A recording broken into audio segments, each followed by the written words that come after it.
नमस्कार प्यारे विद्यार्थियों, स्वागत है आप सभी का आपके अपने YouTube चैनल अरावली क्लासेस पर। साथियों, आप सभी के 20 में लेकर उपस्थित हूँ बहुत ही धमाकेदार क्लास। ये क्लास है आप सभी की रीट पात्रता परीक्षा 2025 से संबंधित है, जिसके अंदर आप सभी को मैं आज की क्लास में पढ़ाने वाला हूँ हिंदी भाषा यानी कि हिंदी और शिक्षण विधियों के महत्वपूर्ण प्रश्न, जो कि 1 से 50 तक व्याख्या सहित आप सभी को पढ़ाने वाला हूं। ऐसा पेपर आएगा आप सभी के लिए, और सिलेक्शन लेना है तो इस क्लास को जरूर देखिएगा, जरूर पढ़िएगा। मोस्ट इंपोर्टेंट क्वेश्चन क्लास है और एग्जाम आपके काफी नजदीक है। 27 फरवरी को आपका पेपर होने वाला है।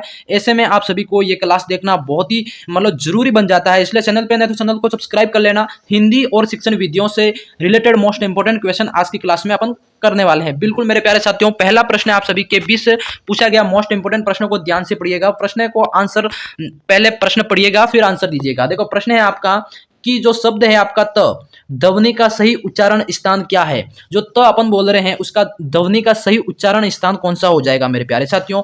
ए आपका हो जाएगा दंत, बी आपका मूर्धा, या फिर सी आपका तालु, या डी आपका कंठ। मेरे प्यारे साथियों जल्दी से कमेंट में बता दीजिए त ध्वनि का सही उच्चारण स्थान कौन सा हो जाएगा।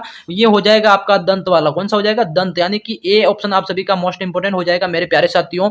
तो आपका दंत से उच्चारित होता है, उच्चारण स्थान आपका हो जाएगा दंत। समझ गए सभी। इसी तरह अगला प्रश्न आप सभी के सामने पूछा गया मोस्ट इंपोर्टेंट प्रश्न है। प्रश्न को ध्यान से पढ़ना है फिर आंसर देना है। प्रश्न है आपका कि व अब आया है, व का उच्चारण स्थान आपका क्या है। इसका उच्चारण स्थान बताना है व का। तो ये आपका दंतोष्ट से है, मूर्धा से है, या तालु से है, या कंठ से। जल्दी से फटाफट में इसमें आंसर दे दीजिए। जल्दी से क्या राइट हो जाएगा इसमें। व की बात करें मेरे प्यारे साथियों तो दंत प्लस, हाँ दंत प्लस आपका ओष्ठ, ठीक है। ओष्ठ यानी होठ है ना, ओष्ठ हिंदी में ओष्ठ बोला गया है यहाँ पे। तो दंत प्लस ओष्ठ से इसका उच्चारण स्थान होता है, इसलिए इस पूरे वर्ड को बोलते हैं दंतोष्ठ। यानी कि इसमें आप सभी का ए वाला ऑप्शन मोस्ट इंपोर्टेंट हो जाएगा साथियों हिंदी व्याकरण की प्रश्न में, ठीक है। हाँ अब बढ़ते हैं क्वेश्चन थर्ड की तरफ। अगला प्रश्न आप सभी के सामने पूछा गया साथियों। प्रश्न को ध्यान से पढ़िएगा। महेंद्र का संधि विच्छेद क्या हो जाएगा। महेंद्र शब्द का जो संधि विच्छेद है क्या हो जाएगा। काफी मोस्ट इंपोर्टेंट क्वेश्चन है, ये हर बार एग्जाम के अंदर पूछा जाता है, ठीक है। वायरल प्रश्न है। महेंद्र का जो संधि विच्छेद है वो हो जाएगा साथियों महा प्लस इंद्र। कौन सा हो जाएगा? महा प्लस इंद्र, यानी कि आपका बी वाला ऑप्शन आप सभी का मोस्ट हो जाएगा। मोस्ट इंपोर्टेंट बी ऑप्शन आप सभी का साथियों बहुत ही शानदार तरीके से वेरी वेरी इंपोर्टेंट राइट हो जाएगा। अब बढ़ते हैं अगले प्रश्न। प्रश्न है आपका 57 की तरफ। प्रश्न आपका 57 यानी कि 57 क्या पूछा गया है कि जो वर्ण है आपका क वर्ण किसके योग से बना है। क वर्ण किसके योग से बना है। तो 57 का आंसर दे दीजिए जल्दी से, क्या राइट हो जाएगा। 57 का हो जाएगा साथियों क आपका हलंत होगा और प्लस अ, यानी कि क आपका इससे बना होगा। यानी कि इसका जो मेल है आपको बताना है। एक तो क हलंत होगा, इसी तरह प्लस आपका अ होगा। क्या होगा? अ होगा। तो मेरे प्यारे साथियों ये वाला ऑप्शन आपका राइट हो जाएगा। समझ गए सभी। हाँ अब बढ़ते हैं अगले प्रश्न की तरफ। प्रश्न आप सभी का अगला पूछा गया है कि ऊष्म और संयुक्त किसके प्रकार है। ऊष्म और संयुक्त किसके प्रकार हैं। स्वर के, व्यंजन के, ए और बी दोनों, या फिर इनमें से कोई नहीं। मेरे प्यारे साथियों जल्दी से इसका आंसर दे देना है सभी को। तो ऊष्म और संयुक्त किसके प्रकार हो जाएंगे। बिल्कुल मेरे प्यारे साथियों ये आपके प्रकार हो जाएंगे व्यंजन के। किसके हो जाएंगे? व्यंजन, यानी कि आपका बी वाला ऑप्शन इसमें मोस्ट इंपोर्टेंट राइट हो जाएगा। समझ गए सभी। हाँ इसी तरह अगले प्रश्न की तरफ बढ़ेंगे। चैनल पर जो भी नए विद्यार्थी जुड़ रहे हैं चैनल को सब्सक्राइब करते रहना। प्रश्न अगला पूछा गया चाहते हो स्पर्श व्यंजन की बात करें तो कितने प्रकार के होते हैं। स्पर्श व्यंजन आपके होते हैं इसमें बहुत ही शानदार 25 प्रकार के होते हैं। टाइप ऑफ 25 है ना। तो स्पर्श व्यंजन की बात करें 25 प्रकार के होते हैं। अब बढ़ते हैं अगले प्रश्न की तरफ साथियों। प्रश्न आपका 60 पूछा गया, बहुत ही इंपॉर्टेंट प्रश्न है। श आपका क्या पूछा गया? श कौन सा व्यंजन है, बताइए जल्दी से, ये कौन सा व्यंजन है। तो इसकी बात करें तो ये है आपका ऊष्म व्यंजन। कौन सी कैटेगरी में आएगा? ऊष्म व्यंजन की कैटेगरी में। मोस्ट इंपोर्टेंट क्वेश्चन है ये, अपन पढ़ते हैं ना श श स अलग अलग प्रकार के होते हैं, तो ये आपका ऊष्म व्यंजन की कैटेगरी है, नहीं बी वाला राइट हो जाएगा।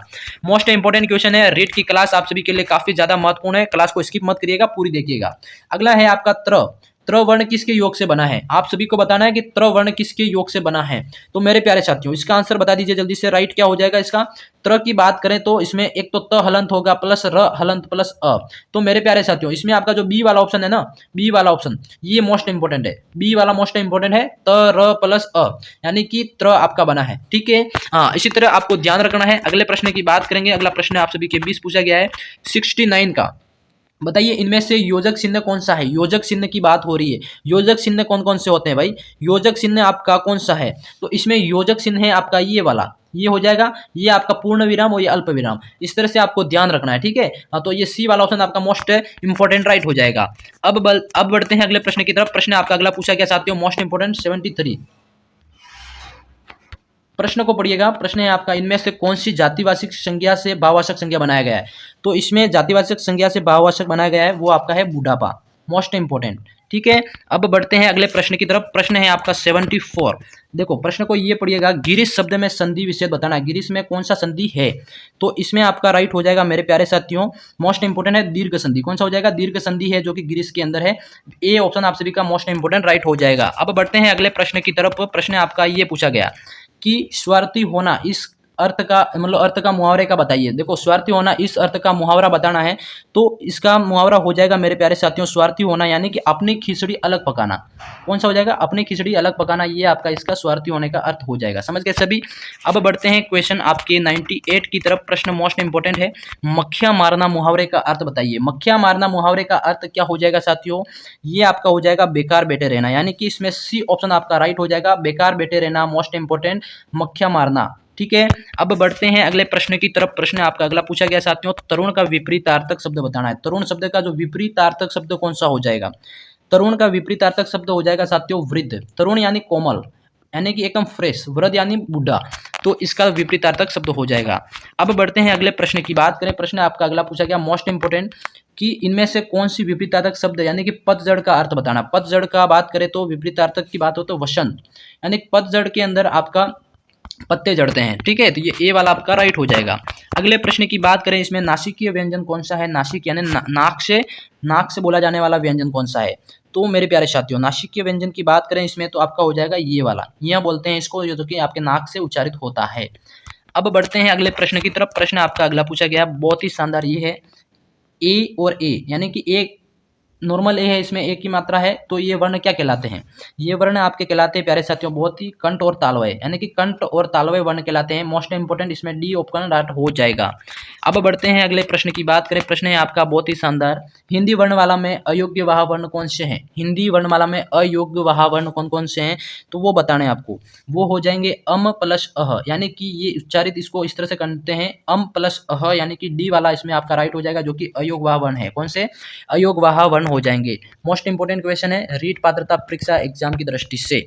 अब बढ़ते हैं अगले प्रश्न की बात करें। प्रश्न आपका अगला पूछा गया साथियों बहुत ही शानदार, शब्द है आपका क, ग और ज और फ, ध्वनियां किसकी है ये बतानी है। ये चार ध्वनियां जो बोली मैंने, ये कौन सी ध्वनियां है आप सभी की? तो ये मोस्ट इंपोर्टेंट प्रश्न है।